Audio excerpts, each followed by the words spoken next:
BBC Bangla আপনাদের স্বাগত। আজ আপনাদের সাথে লন্ডন স্টুডিও থেকে আছি মানসী বড়ুয়া, আর ঢাকায় আমার সাথে থাকছেন আকবর হোসেন। বাংলাদেশের সর্বশেষ গুরুত্বপূর্ণ আপডেট সংবাদে আপনাকে স্বাগত। শুরুতেই সংবাদ শিরোনাম, পরে বিস্তারিত। প্রথমেই জানাবো এবার প্রতিমন্ত্রীর ভিডিও সোশ্যাল মিডিয়ায়। সামাজিক যোগাযোগ মাধ্যমে পানি সম্পদ প্রতিমন্ত্রী ফরহাদ হোসেন আজাদের সাথে এক নারীর অন্তরঙ্গ মুহূর্তের ভিডিও নিয়ে আলোচনা সমালোচনা ঝড় উঠেছে সোশ্যাল মিডিয়ার পক্ষে বিপক্ষে তুমুল বিতর্ক চলছে। এর আগে জামাত ইসলাম সাতক্ষীরা ৪ আসনে সংসদ সদস্য গাজী নজরুল ইসলামের নৈতিক স্থলঞ্জনীয় ভিডিও ভাইরাল হয়েছিল। তাতে দল থেকে বহিষ্কার করা হয়। ওই ঘটনা রেশ কাটতে না কাটতে সরকারের একজন প্রতিমন্ত্রীর বিয়ে বহির্ভূত অন্তরঙ্গ সম্পর্কের একটি ভিডিও ভাইরাল হয়েছে। বিষয় খুবই গুরুত্বপূর্ণ, সংবাদ জানাবো, সঙ্গেই থাকুন। এরপর জানাবো আওয়ামী লীগের পথেই হাঁটছে বিএনপি, বলল এনসিপি। জাতীয় ছাত্র শক্তির হবিগঞ্জ জেলা শাখার নেতা আলিফ চৌধুরীর চিকিৎসা সম্পূর্ণ ব্যয়ভার সরকারকে বহন এবং হামলাকারীদের দ্রুত গ্রেপ্তারের দাবি জানিয়ে জাতীয় নাগরিক পার্টি এনসিপি বিবৃতি দিয়েছে। আজ রাজধানীর জাতীয় চক্ষু বিজ্ঞান ইনস্টিটিউট হাসপাতালে এই বিবৃতি দেন এনসিপি নেতা আক্তার হোসেন। এদিকে ৪ মামলায় গ্রেপ্তার দেখিয়ে কারাগারে ডেভিড ইমন। ভারতে পালানোর চেষ্টাকালে যশোরের ঝিকরগাছা সীমান্ত থেকে গ্রেপ্তার হওয়া চট্টগ্রামে তালিকাভুক্ত শীর্ষ সন্ত্রাসী মোবারক হোসেন ইমন ওরফে ডেভিড ইমনকে আজ বিকাল ৪টার দিকে চট্টগ্রাম আদালতে হাজির করা হয়। এবারে জানাবো রামগতিতে পাওয়া মর্টার শেল নিষ্ক্রিয় করল সিটিটিসি। লক্ষ্মীপুরে রামগতিতে উদ্ধার হওয়া মর্টার শেল সদৃশ বস্তু শক্তিশালী গ্রেনেড জাতীয় বিস্ফোরক ছিল বলে জানিয়েছে পুলিশের counter terrorism and transnational crime বা সিটিটিসি দলের বোম ডিসপোজাল ইউনিট।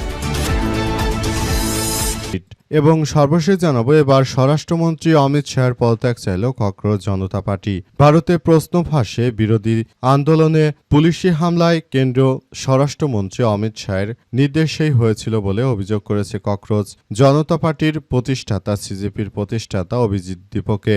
এ নিয়ে আজ কেন্দ্রীয় স্বরাষ্ট্রমন্ত্রী অমিত শাহের পদত্যাগ দাবি করেছেন তিনি। দীপকে বলেন, ছাত্রদের উপর যেভাবে আক্রমণ হয়েছে এবং আন্দোলনকারীদের রক্ত ঝরেছে তা অমিত শাহের নির্দেশ ছাড়া হতে পারে না। এজন্য এই অমিত শাহকে পদত্যাগ করতে হবে বলে দাবি করেন তিনি। প্রিয় দর্শক, এতক্ষণ শুনছিলেন সংবাদ শিরোনাম, এবারে বিস্তারিত।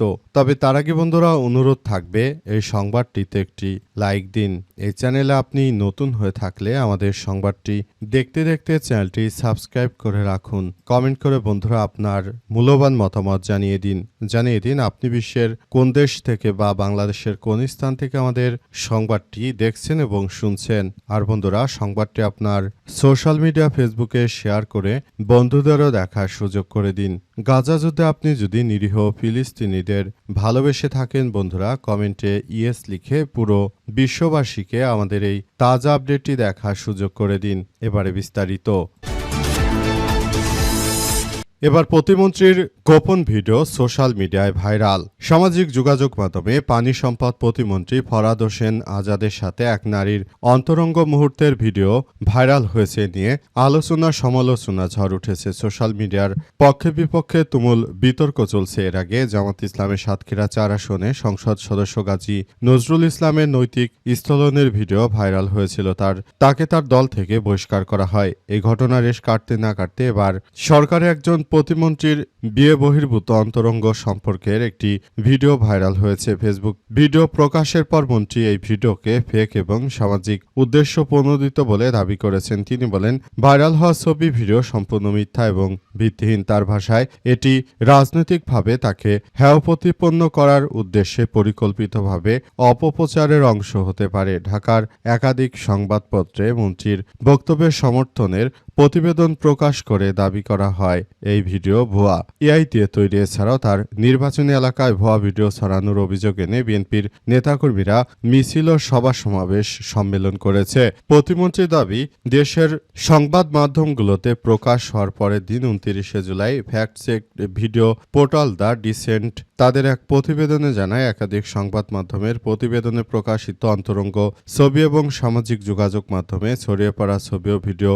সূত্র ধরে পঞ্চগড় ও ঢাকার একাধিক সাংবাদিকের কাছ থেকে প্রতিমন্ত্রী ফরহাদ হোসেনের সাথে এক নারীর অন্তরঙ্গ মুহূর্তের একটি ২০ সেকেন্ডের শব্দহীন ভিডিও, ৫টি ছবি ও হোয়াটসঅ্যাপে কথোপকথনের কয়েকটি স্ক্রিনশট যাচাইয়ের জন্য সংগ্রহ করে দ্য ডিসেন্ট সংরক্ষিত ছবি ও ভিডিওর রেজুলেশন সামাজিক মাধ্যমে ছড়ানো ছবি ও ভিডিওর চেয়ে বেশি।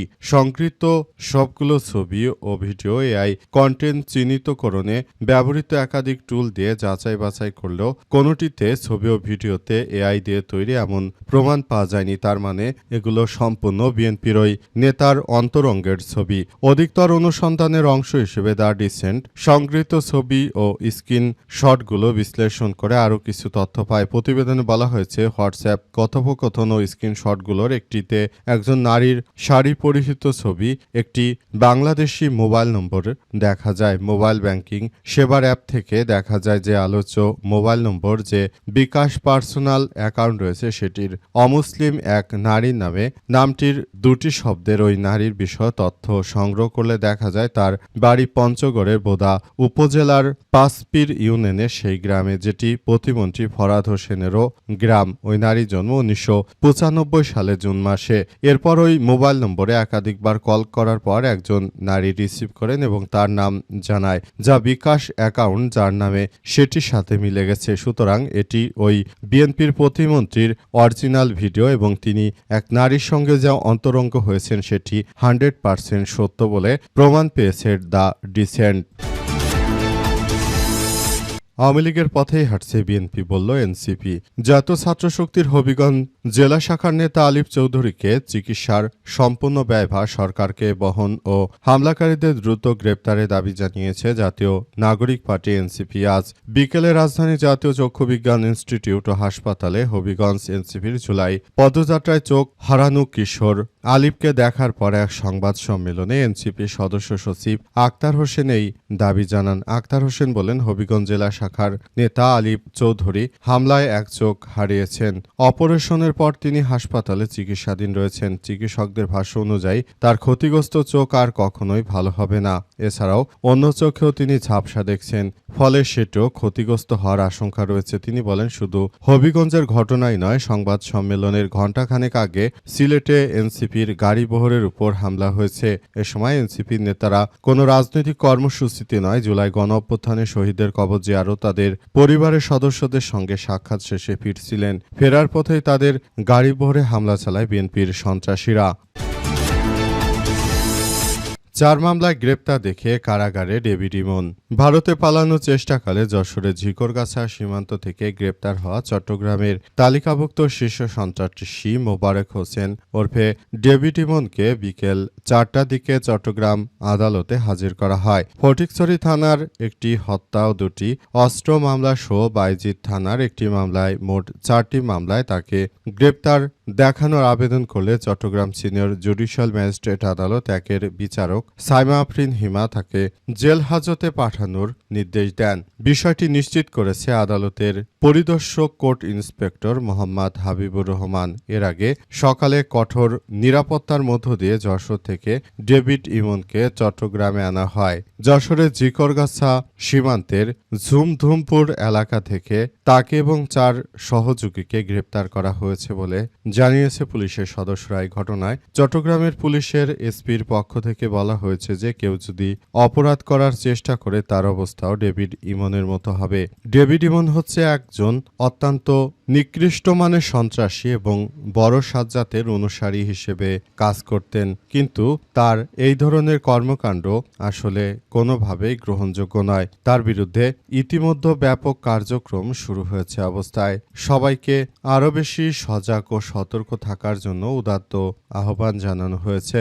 অবস্থায় সবাইকে যার যার জায়গা থেকে যথাযথভাবে কার্যক্রম চালিয়ে যাওয়ার জন্য নির্দেশনা দিয়েছেন এসপি মাসুদ। আরও জানিয়েছেন যে সন্ত্রাসীর হাত যত লম্বাই থাকুক না কেন, বর্তমান সরকারের নির্দেশনা অনুযায়ী কোনো দুষ্কৃতকারীকে ছাড় দেওয়া হবে না। প্রতিটি দুষ্কৃতকারীদের বিরুদ্ধে যথাযথভাবে ব্যবস্থা গ্রহণ করতে হবে, যাতে করে আর দেশের অভ্যন্তরে কেউ দুষ্কৃতকারী আর হয়ে উঠতে না পারে, সেই ব্যাপারগুলোই দেখভাল করতে হবে। রামগতিতে পাওয়া মর্টার শেল নিষ্ক্রিয় করল সিটিডিসি। লক্ষ্মীপুরের রামগতিতে উদ্ধার হওয়া মর্টার শেল সদৃশ বস্তুগুলো শক্তিশালী গ্রেনেড জাতীয় বিস্ফোরক ছিল বলে জানিয়েছে পুলিশের counter terrorism and transnational crime বা সিটিটিসি দলের বোম ডিসপোজাল ইউনিট। আজ দুপুরে সিটিটিসির বিশেষজ্ঞ দল ঘটনাস্থলে গিয়ে এগুলো নিষ্ক্রিয় করেছে। এর আগে বুধবার উপজেলার আসম আব্দুর রব সরকারি কলেজের পাশে পৌরসভার পানি লাইন স্থানের সময় মাটি খুঁড়তে সেগুলোর সন্ধান পায় শ্রমিকরা। পরে ঘটনাস্থল থেকে পুলিশ রকেট লঞ্চার মর্টার শেলগুলো উদ্ধার করে থানা হেফাজতে রাখেন। থানায় বোম ডিসপোজাল টিমকে জানালে তারা ঘটনাস্থলে আসেন। রামগতি থানা পুলিশের সূত্র থেকে জানা গেছে যে রকেট লঞ্চার সদৃশ বস্তুগুলো আলেকজান্ডার সেবাগ্রাম বা ফজলুর রহমান উচ্চ বিদ্যালয়ের পাশে বালির স্তূপের নিচে বিস্ফোরণের মাধ্যমে সফলভাবে সেগুলোকে নিষ্ক্রিয় করা হয়েছে বলে জানিয়েছে তারা। মূলত এইগুলো দীর্ঘদিন ধরে মাটির নিচে থাকলেও ভিতরে যেসব বিস্ফোরক জাতীয় দ্রব্য বা পদার্থ ছিল সেগুলো আসলে এখনও সক্রিয় অবস্থায় ছিল বলে জানিয়েছে পুলিশের সদস্যরা। আসলে বিষয়গুলো সবার জন্য এক ধরনের সমস্যারই সৃষ্টি করছিল, কারণ এগুলো যেহেতু দীর্ঘদিন ধরে মাটির নিচে ছিল, যদি কোনো কারণে সেগুলো বিস্ফোরণ হয়ে যেত তাহলে অনেক মানুষের হতাহতের ঘটনা ঘটার একটা সম্ভাবনার সৃষ্টি হয়েছিল। এ অবস্থায় সবাইকে আরও বেশি সতর্ক থাকার জন্য নির্দেশনা দেওয়া হয়েছে।